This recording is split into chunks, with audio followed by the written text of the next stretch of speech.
अध्याय 6 राइटर है हरशंकर परसाई। चैप्टर का नाम है आपका प्रेमचंद के फटे जूते। सबसे पहले लेखक परिचय। जीवन परिचय। सन 1922 में मध्य प्रदेश में होशंगाबाद जिले के गांव जमानी नामक गांव में हरशंकर परसाई का जन्म हुआ। गांव से प्रारंभिक शिक्षा प्राप्त करने के बाद वे नागपुर चले आए। नागपुर विश्वविद्यालय से उन्होंने MA हिंदी की परीक्षा उत्तीर्ण की। कुछ दिनों तक उन्होंने अध्यापन कार्य किया। इसके बाद उन्होंने स्वतंत्र लेखन आरंभ कर दिया।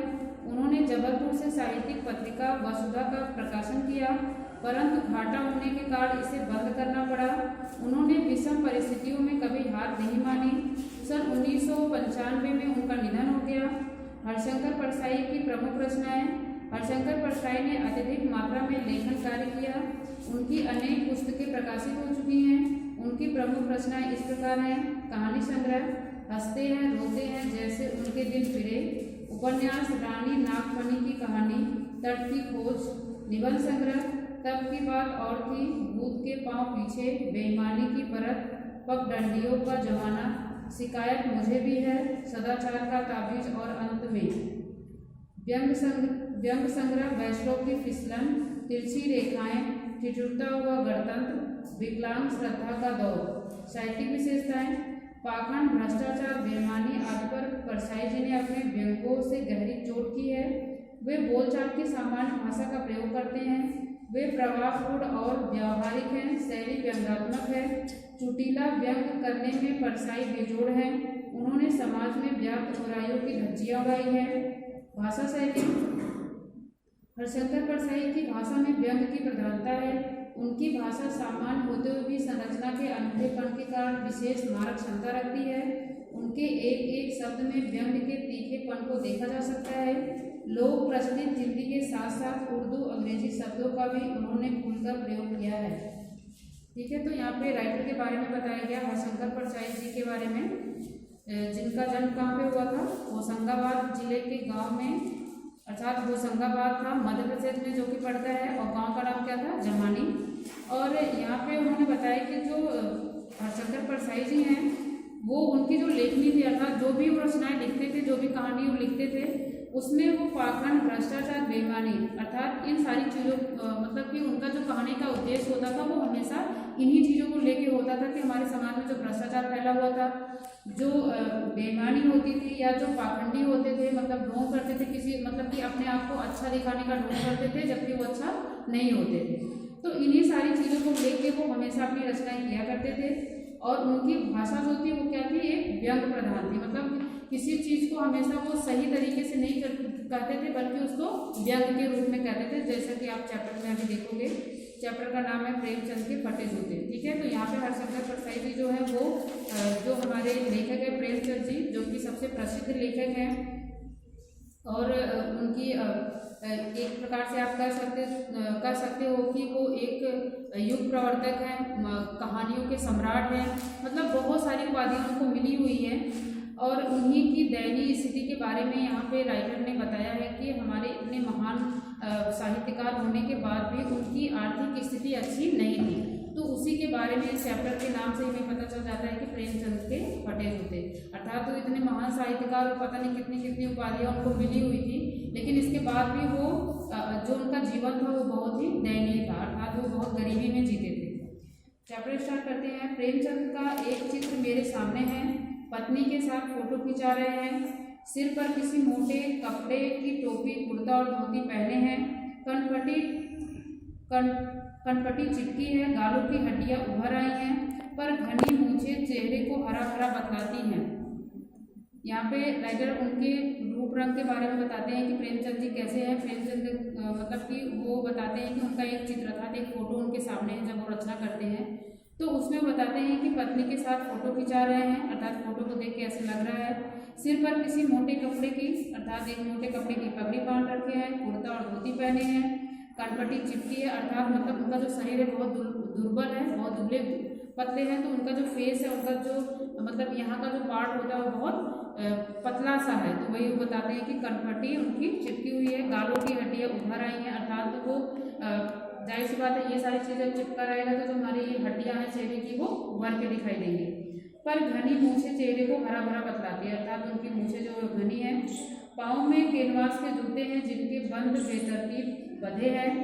लापरवाही से उपयोग करने पर बंद के सिरों पर की लोहे की पतरी निकल जाती है और छेदों में बंद डालने में परेशानी होती है। तब बंद कैसे भी कस लिए जाते हैं। अर्थात राइटर ये बताते हैं कि वो जो जूते पहन रखे हैं वो जो उनको बांधने का जो फीता होता है वो बेतरतीब बंधा हुआ है। अर्थात वो जैसे एक उसका एक तरीका होता है लगाने का, एक वे में लगता है, लेकिन उस तरीके से नहीं बंधा है बल्कि वो इधर उधर करके वो बंधा हुआ है। बेतरतीब का मतलब होता है कि वो सही ढंग से नहीं बंधा है। लापरवाही से उपयोग करने पर बंद के सिरों पर लोहे की पतरी निकल गई है। और जो बताते हैं कि जूते जो होते हैं उसमें उसका जो होल होता है उसको मतलब कि बहुत दिनों तक या अच्छा रखने के लिए उसमें लोहे की ऐसी ऐसी पतली सी उसकी वो लगी रहती है, उसको सही तरीके से बांधने के लिए। मतलब जो उसमें रस्सी होती है अगर हम उसको अच्छे से खींच के बांधें, अगर वो उसमें नहीं होगा तो क्या होगा, वो जूता और फटता जाएगा क्योंकि होल जो होता है वो बढ़ जाता है। तो होल को अच्छे तरीके से रखने के लिए वो लगाई जाती है। और राइडर जो है वो अच्छे तरीके से अपने जूते को बांधते नहीं थे, इसलिए वो जो होल था वो फट गया है उनका, मतलब उसमें जो लोहे की पतली सी लगी होती थी वो खत्म हो गया है। आगे, दाहिने पाँव का जूता ठीक है मगर बाएं जूते में बड़ा छेद हो गया है जिसमें से उंगली बाहर निकल आई है। मेरी दृष्टि उस जूते पर अटक गई। सोचता हूँ फोटो खिंचाने की अगर यह पोशाक है तो पहनने की कैसी होगी। नहीं, इस आदमी की अलग अलग पोशाकें नहीं होगी, इसमें पोशाकें बदलने का गुण नहीं है, यह जैसा है वैसा ही फोटो में खिंच जाता है। अर्थात राइटर अब ये सोचते हैं, मतलब देखते हैं उनकी फोटो ध्यान से तो देखते हैं कि दाहिने पाँव का जूता ठीक है मगर बाएं जूते में बड़ा छेद हो गया है और उंगली उनकी बाहर निकल रही है। मेरी दृष्टि उस जूते पर ही अटक जाती है और फिर वो सोचते हैं कि अगर ये फोटो खिंचाने का पोशाक है, अर्थात ऐसे कपड़े में अगर ये फोटो खिंचवा रहे हैं या जो भी इनकी पोशाक है, जो जूते पहन रखे हैं या पगड़ी बांध रहे हैं, जैसा ही कपड़ा उन्होंने पहन रखा है, अगर ये फोटो खिंचाने का कपड़ा है तो फिर ये अपने घर में रेगुलर कैसे रहते होंगे। फिर लेकिन राइटर तुरंत ये सोचते हैं कि नहीं, ये ऐसे व्यक्ति है ही नहीं कि इनके अंदर ऐसा कोई दिखावापन हो। जैसे यहाँ पे उन्होंने बताया कि इस आदमी की अलग अलग पोशाकें नहीं होंगी, इसमें पोशाकें बदलने का गुण नहीं है। अर्थात ये ऐसे हैं ही नहीं कि अपने आप को कहीं ये दिखाने, अर्थात शो करने की इनकी आदत नहीं है। इनके कहने का मतलब था कि जैसा ये अंदर से है वैसा ही बाहर भी है, अर्थात जैसे अपने घर में रहते हैं वैसे ये बाहर भी जाते हैं। इनका ये गुण नहीं है कि समय के अनुसार अपने रूप को ये चेंज करते रहें, क्योंकि कुछ लोग होते हैं वो समय के अनुसार अपने रूप को चेंज करते रहते हैं और कुछ लोग ऐसे होते हैं, कुछ लोग क्या मतलब जो गलत काम करते हैं वो हमेशा अपनी गलतियों को छुपाने का प्रयास करते हैं। अर्थात वो घर में कुछ और होते हैं या रियल जिंदगी में उनका कुछ और होता है कैरेक्टर, लेकिन बाहर अपने आप को शो करते समय वो ऐसे दिखाई देंगे या अपने आप को ऐसा दिखाने का प्रयास करते हैं कि वो बहुत ही अच्छे हैं।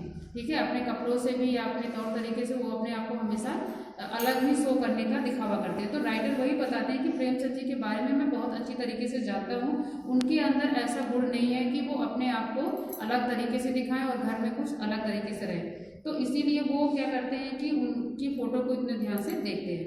आगे, मैं चेहरे की तरफ देखता हूँ, क्या तुम्हें मालूम है मेरी साहित्यिक पुरखे कि तुम्हारा जूता फट गया है और उंगली बाहर दिख रही है। क्या तुम्हें जरा भी एहसास नहीं है, जरा लज्जा, संकोच या झेप नहीं है। क्या तुम इतना भी नहीं जानते कि धोती को थोड़ा नीचे खींच लेने से उंगली ढक सकती है। मगर फिर भी तुम्हारे चेहरे पर बड़ी बेपरवाही, बड़ा विश्वास है। फोटोग्राफर ने जब रेडी प्लीज कहा होगा तब परंपरा के अनुसार तुमने मुस्कान लाने की कोशिश की होगी। दर्द के गहरे कुएं के तल में कहीं पड़ी मुस्कान को धीरे धीरे खींचकर ऊपर निकाल रहे होंगे कि बीच में ही क्लिक करके फोटोग्राफर ने थैंक यू कर दिया होगा। विचित्र है यह अधूरी मुस्कान, यह मुस्कान नहीं, इसमें उपहास है, व्यंग है। ठीक है, अब राइटर क्या कहते हैं उनके बारे में सोचते हैं, उनकी फोटो को देख के तो कहते हैं कि मैं चेहरे की तरफ देखता हूँ, क्या तुम्हें मालूम है मेरे साहित्यिक पुरखे कि तुम्हारा जूता फट गया है। अर्थात वो प्रेमचंद जी को संबोधित करके कहते हैं कि क्या आपको इतना भी मालूम नहीं था, फोटो खिंचाते समय इतना भी ध्यान नहीं दिया कि आपका जूता फट गया था और आपकी उंगली जो है वो बाहर दिख रही थी। क्या तुम्हें इसका जरा भी एहसास नहीं या जरा भी लज्जा या संकोच नहीं है, जरा भी झेप नहीं है। अर्थात झेपने का मतलब होता है कि शर्माना, मतलब जरा भी शर्म नहीं है आपके अंदर कि मेरा जूता फटा है और मेरी जो फोटो है ये मेरी कहानी के ऊपर छपने जा रही है, लोग पढ़ेंगे तो क्या सोचेंगे। तो ये सारी चीज़ें वो राइटर उनके बारे में सोच रहे हैं और ये भी कह रहे हैं कि अगर तुम चाहते तो इसको ढक सकते थे, अर्थात अपनी धोती को थोड़ा सा खींचते तो आपका ये जूता जो था वो ढक जाता और वो नहीं दिखता।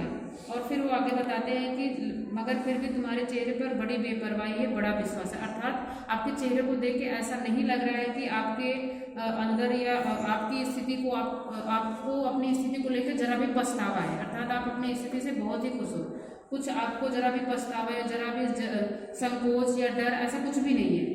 फोटोग्राफर ने आपको रेडी प्लीज कहा होगा और आपने परंपरा के अनुसार हंस दिया होगा। और फिर वो बताते हैं कि रेडी प्लीज कहा होगा, तब परंपरा के अनुसार तुमने मुस्कान लाने की कोशिश की होगी। दर्द के गहरे कुएं के तल में कहीं पड़ी मुस्कान को धीरे धीरे खींचकर ऊपर निकाल रहे होंगे। अर्थात उनके कहने का मतलब ये है कि कोई इंसान अंदर से ही इतना खुश होता है कि उसको कहने की जरूरत ही नहीं पड़ती कि फोटो में आप खुश मतलब हंसो, लेकिन आप तो आपकी स्थिति को देख के तो ऐसा लगता है कि आप कितनी दुखी हो। और इसमें अगर उसने फोटोग्राफर ने आपको